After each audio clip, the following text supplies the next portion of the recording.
Mbi 3.000 prindër të nxënësve nuk kanë marrë subvencione për tekstet shkollore.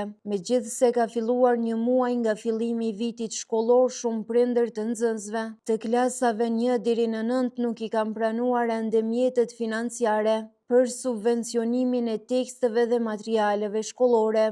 Pavarësisht premtimeve të Ministrisë së Arsimit për përkrahjen e familjeve me mjete dhe blerjen e teksteve shkollore, mësimdhënës e prindër vazhdojnë të ankohen për vonesa serioze në realizimin e pagesave.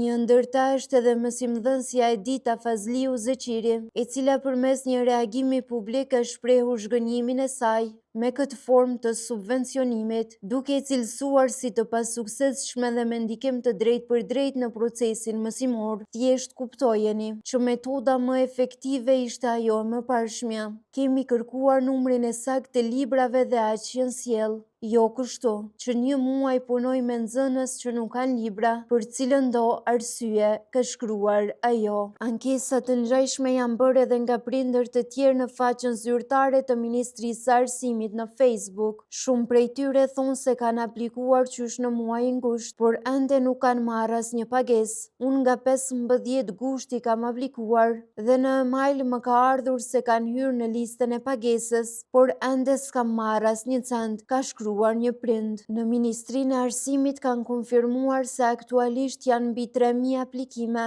në proces verifikimi, ndërsa afati për aplikim mbyllet nesër. Një nga prindrit i cili dëshiron të mbetet anonim ka treguar për media se ndonë se ka 3 fëmijë në shkollë, vetëm për njërin i janë transferuar mjetet. Ai është shprehur i shqetësuar për situatën, është shumë telashe, sepse këto mjete janë të domosdoshme për procesin mësimor. Dikush që i ka 3 fëmijë ose 4 fëmijë nuk ka mundësi t'i blej librat. Kam telefonuar disa herë, por askush nuk është përgjigjur.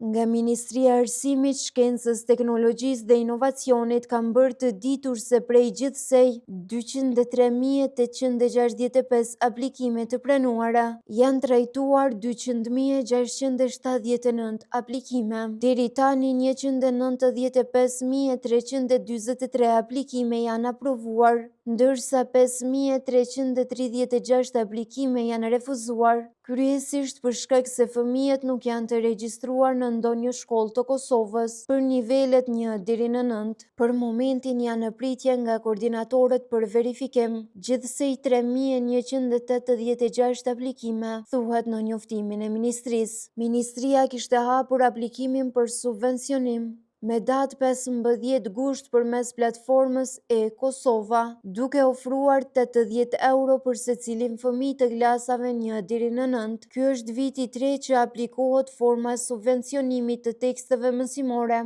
dhe jo sigurimi i tyre nëpërmjet procesit të prokurorimit. Partia opozitare, sindikata dhe prindër të shumt e kanë kërkuar kthimin e formës së mëhershme të mbështetjes, duke u asiguruar nxënësve tekstet në shkollë.